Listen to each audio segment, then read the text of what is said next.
Luigi Mangione, a 26-year-old man who was once considered a shining star in his community, is now at the center of one of the most talked-about criminal cases in the country.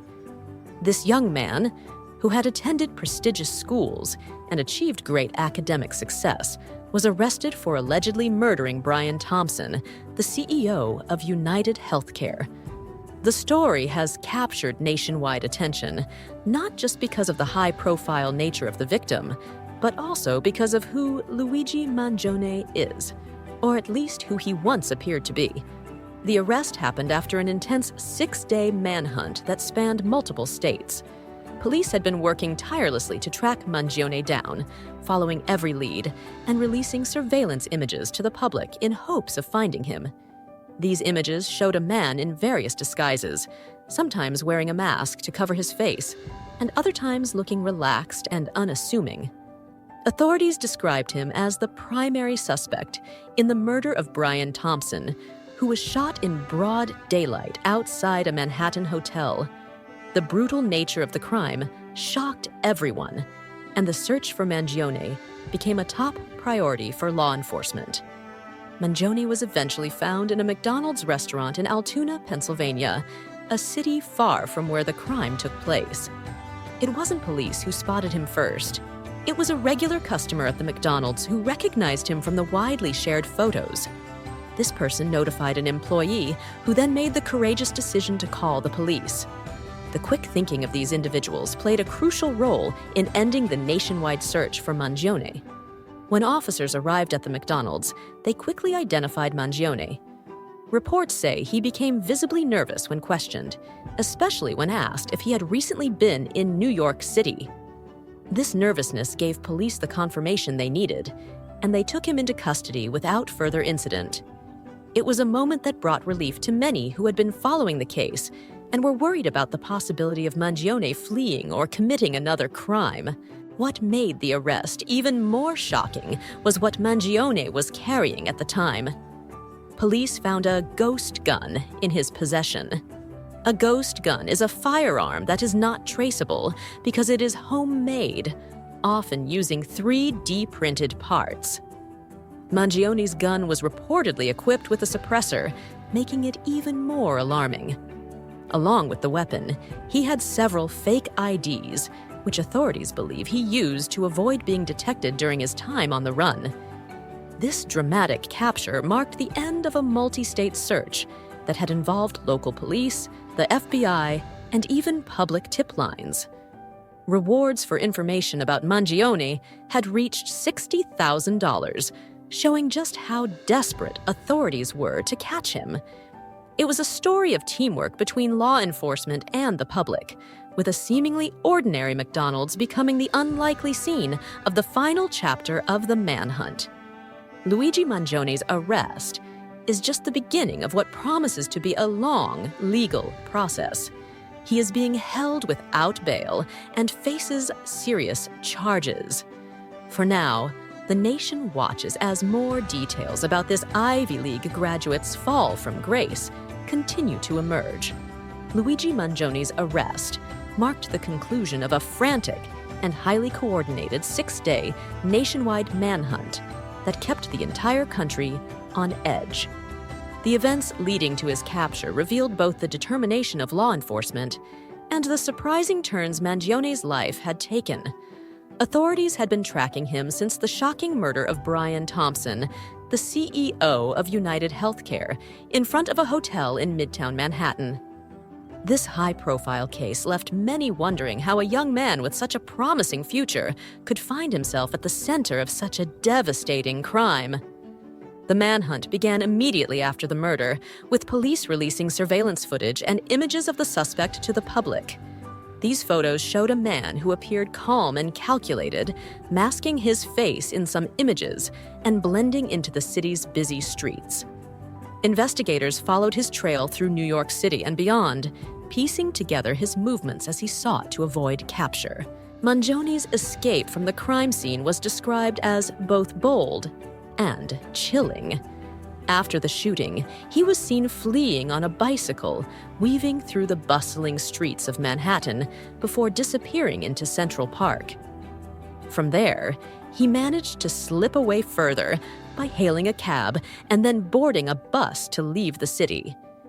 His ability to evade immediate capture led many to speculate about whether he had planned the crime in advance or if he was simply improvising as he ran. The nationwide search for Mangione quickly intensified as law enforcement agencies, including the FBI, joined the effort to locate him. A reward was offered for information leading to his capture, with the amount eventually reaching $60,000. This strategy highlighted the urgency of the case and the belief that public cooperation could make a difference. Despite the resources dedicated to finding him, Mangione remained elusive for days, causing frustration and fear among those following the case. The breakthrough came in a surprising way. Mangione was spotted in a McDonald's in Altoona, Pennsylvania, a quiet city far from the chaos of New York. It was an ordinary customer who first recognized him, likely from the widely circulated images released by the police. This customer informed a McDonald's employee who acted quickly to alert the authorities. The arrest itself was not just about taking Mangione into custody. It also revealed more about his attempts to stay hidden. He was found carrying multiple forms of fake identification, which he may have used to create a new identity while on the run. These counterfeit documents, along with the tools he carried, painted a picture of a man who had gone to great lengths to avoid being caught. This dramatic arrest closed a critical chapter in the investigation, but it also opened up new questions. As Mangione was taken away in handcuffs, many wondered what had led him to this point.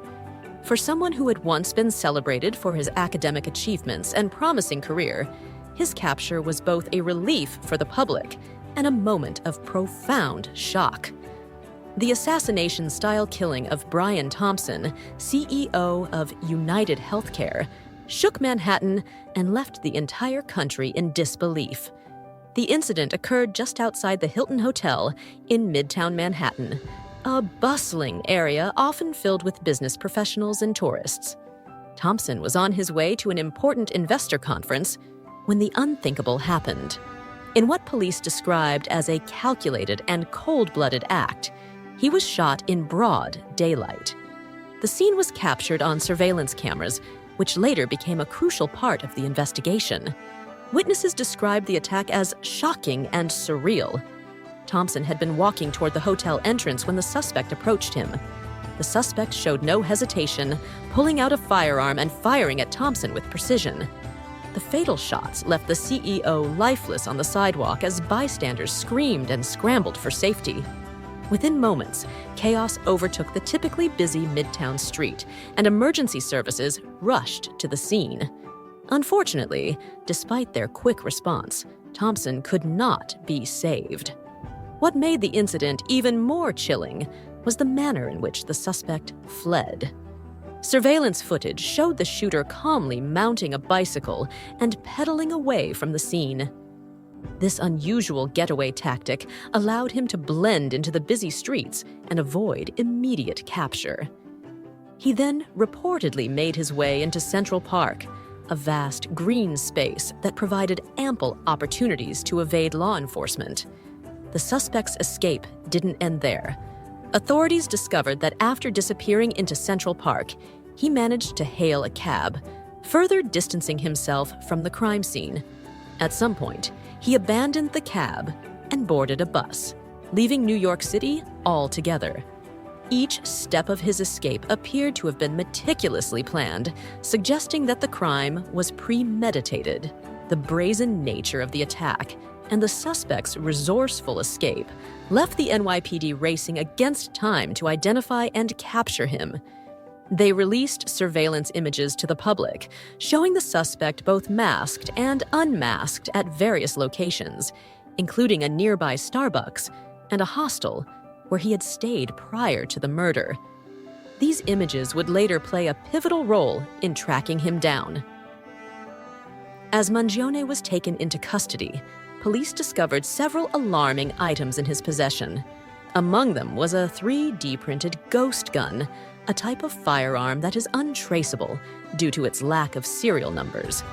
The gun was equipped with a suppressor, which could have been used to muffle the sound of gunfire. The fact that he carried such a weapon added to the chilling nature of the case, as it suggested a high level of planning and preparation. In addition to the ghost gun, Mangione was found with multiple fake IDs, including a counterfeit New Jersey driver's license. These documents seem to indicate that he had been trying to create a new identity while on the run. The level of detail in the fake IDs suggested that Mangione had been prepared for a prolonged escape. The arrest brought a sigh of relief to law enforcement and the public, but it also raised new questions. Why had Mangione committed such a crime? How had he managed to stay hidden for so long? As investigators pieced together the evidence, the story of his background and motivations began to unfold. Suspect background. Luigi Mangione's arrest shocked those who knew him, as he seemed an unlikely figure to be at the center of such a violent crime. At just 26 years old, Mangione had accomplished more than many his age. He was a graduate of an Ivy League university, where he had excelled academically and socially. Professors and peers described him as intelligent, driven, and always willing to help others. His polished demeanor and sharp intellect made his alleged involvement in the murder of United Healthcare CEO Brian Thompson even more baffling. Mangione grew up in an affluent New Jersey suburb. His parents were successful professionals, his father a lawyer, and his mother a financial analyst, who had given him every advantage growing up. From private schools to extracurricular activities like debate club and tennis, Mangione had opportunities that many could only dream of. By the time he reached high school, it was clear he had the potential to go far. At his Ivy League university, Mangione studied economics and political science, earning top honors. He was actively involved in campus life, holding leadership positions in student organizations and interning at prestigious firms during summer breaks. Many believed he was destined for a high-powered career in finance or government. After graduating, Mangione worked for a prominent consulting firm in New York City, where he quickly rose through the ranks. Despite this promising trajectory, those close to Mangione noticed subtle changes in him after college. Former colleagues and friends recalled that he became increasingly secretive and withdrawn. While he maintained the appearance of success, some said there was an underlying tension about him, as if he was carrying a heavy burden. Speculation about Mangione's motives for the alleged crime began swirling immediately after his arrest. Some theorized that his academic and professional background might have brought him into contact with powerful individuals, including Brian Thompson. Investigators started to dig into whether Mangione had any direct ties to the healthcare executive, either professionally or personally. Adding to the intrigue were whispers about Mangione's financial troubles. Despite his high-profile job, it was reported that he had accrued significant debt, possibly from student loans, failed investments, or lavish spending. Could financial desperation have played a role in the crime? Or was it something deeper, perhaps a personal vendetta? These questions loomed large as investigators continued their work. Evidence links Mangione to the crime. As law enforcement delved into the case, the evidence against Mangione began to mount. Surveillance footage from the crime scene and surrounding areas provided a detailed timeline of the events leading up to and following the murder of Brian Thompson. The footage showed Mangione in the vicinity of the Hilton Hotel minutes before the shooting, dressed in a hoodie and baseball cap to obscure his identity. Further analysis of the footage revealed a chilling sequence. Mangione was seen pacing near the hotel entrance, as if waiting for the perfect moment. When Thompson arrived, Mangione moved swiftly, drawing a weapon from his jacket and firing at the CEO. The precision of the attack suggested that it had been carefully planned. Ballistic evidence recovered from the scene matched the ghost gun found in Mangione's possession at the time of his arrest. The suppressor attached to the weapon indicated that the suspect had taken steps to avoid drawing attention during the crime. This discovery was critical in connecting Mangione directly to the murder. In addition to the weapon, forensic experts analyzed Mangione's electronic devices. His laptop and smartphone contained encrypted files and deleted messages that investigators were working to recover. Early findings suggested that Mangione may have conducted extensive research on Thompson's routines and habits, mapping out the best time and place to carry out the attack. Investigators also uncovered receipts and travel records that painted a clear picture of Mangione's movements after the crime. From the cab fare in New York to the bus ticket purchased under a fake name, each piece of evidence pointed to his calculated effort to evade capture. Even the items found in his bag at the time of his arrest, such as prepaid phones, burner credit cards, and a notebook filled with cryptic notes, suggested that he had been prepared for a prolonged period on the run. As authorities pieced together the evidence, it became increasingly difficult to reconcile Mangione's polished Ivy League image with the meticulous planning and execution of such a brutal crime. The case continued to unravel, leaving more questions than answers about what could drive someone like Mangione to commit such an act. Legal fallout and charges. Following Luigi Mangione's arrest, the legal proceedings against him began swiftly. The Manhattan District Attorney's Office wasted no time in filing formal charges, signaling their confidence in the strength of the case.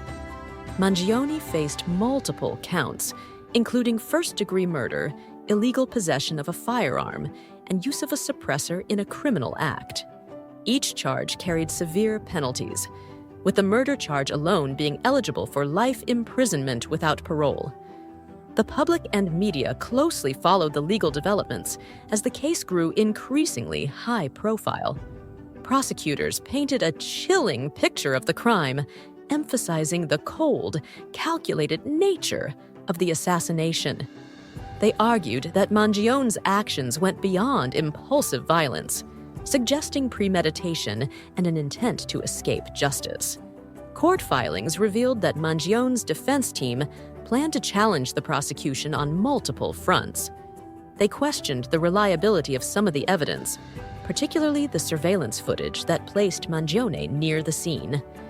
The defense also argued that the ghost gun found in his possession had no direct fingerprints linking it to him, a claim that prosecutors were eager to disprove through further forensic testing. To complicate matters, Mangione invoked his right to remain silent during early interrogations, leaving investigators with limited direct insight into his motivations. This silence frustrated law enforcement officials who hoped for a confession or at least a clearer understanding of his intent. The lack of cooperation only deepened the mystery surrounding Mangione's alleged involvement in the murder. Adding to the legal complexity, Mangione's Ivy League background and his ties to powerful circles raised questions about whether outside influences might attempt to sway the case. The judge overseeing the trial implemented strict measures to ensure impartiality, including jury anonymity and increased courtroom security. Public reactions and media frenzy. As details of the case emerged, public opinion became sharply divided. On one side were those who viewed Mangione as a calculating criminal who had used his intelligence and privilege to commit a heinous act. They pointed to the overwhelming evidence against him, including his possession of a ghost gun and his elaborate escape plan, as proof of his guilt. On the other side, some sympathized with Mangione, citing his polished upbringing and accomplishments. They questioned whether someone with such a promising future could truly commit such a crime without provocation. Online forums and social media exploded with theories, ranging from conspiracies involving corporate rivalries to allegations of Mangione being framed. The case also sparked debates about broader societal issues. Advocacy groups seized the opportunity to discuss gun control, particularly the dangers of untraceable ghost guns. The fact that Mangione, a seemingly privileged individual, had access to such a weapon underscored concerns about their growing prevalence. Meanwhile, the media frenzy showed no signs of slowing down. News outlets ran 24/7 coverage of the case, dissecting every piece of evidence and speculating on Mangione's motives. True crime podcasts and YouTube channels devoted entire episodes to the story, interviewing former classmates, professors, and anyone with a connection to Mangione's life. Friends and family of both Mangione and Brian Thompson became reluctant participants in the media circus. Mangione's parents, in particular, faced intense scrutiny. Reporters camped outside their New Jersey home, hoping for a statement. While they remained largely silent, a family spokesperson issued a brief comment describing the situation as a deeply personal tragedy for all involved. Protests also erupted outside the courthouse, with demonstrators calling for justice for Brian Thompson. Signs reading, "No one is above the law," and "Justice for Brian," became a common sight during Mangione's initial court appearances. Counter-protests, albeit smaller, supported Mangione, with some claiming he was being unfairly targeted due to his background. As the public's fascination with the case continued to grow, one thing became clear. The trial of Luigi Mangione was shaping up to be one of the most closely watched legal battles of the decade. Each new revelation only deepened the intrigue, leaving everyone wondering what secrets would be unveiled next. Unveiling the evidence. As the investigation into Brian Thompson's assassination deepened, law enforcement officials revealed additional evidence tying Luigi Mangione to the crime. One of the most significant pieces was the recovery of a handwritten journal from Mangione's backpack at the time of his arrest. The journal contained cryptic entries with coded language that authorities believed pointed to a meticulously planned crime. Some pages included sketches of Manhattan streets, marking locations that coincided with Thompson's frequent movements, suggesting Mangione may have been tracking his victim for weeks. Investigators also analyzed surveillance footage from the days leading up to the crime. In one instance, Mangione was spotted near the Hilton Hotel, loitering at a coffee shop for over 2 hours. Authorities suggested this behavior was part of his preparation, as he appeared to be observing Thompson's routines. Witnesses reported seeing Mangione in the area multiple times, though no one could have anticipated the deadly outcome. Another crucial discovery came from the forensic examination of the ghost gun recovered at the time of his arrest. While Mangione's fingerprints were absent from the weapon, ballistics testing matched the firearm to the bullet recovered from Thompson's body. The suppressor found alongside the gun was also determined to be fully functional, indicating that the assassination had been carried out with precision. Further digital evidence emerged when Mangione's phone records were subpoenaed. Investigators uncovered encrypted text messages that, while not explicitly incriminating, hinted at a possible accomplice, or at least someone aware of his plans. The messages referenced timelines and the target, leading detectives to expand their focus to potential co-conspirators. This mounting evidence began to shape the narrative of the case, painting Mangione as a meticulous individual who had taken extraordinary steps to avoid detection. Prosecutors claimed that his use of fake IDs, his calculated escape route, and the possession of untraceable weapons demonstrated his determination to carry out the crime and evade accountability. 10th, a complex legal defense.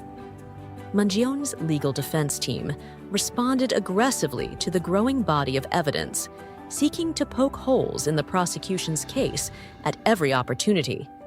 They argued that much of the evidence was circumstantial, relying heavily on interpretations rather than concrete proof of Mangione's guilt.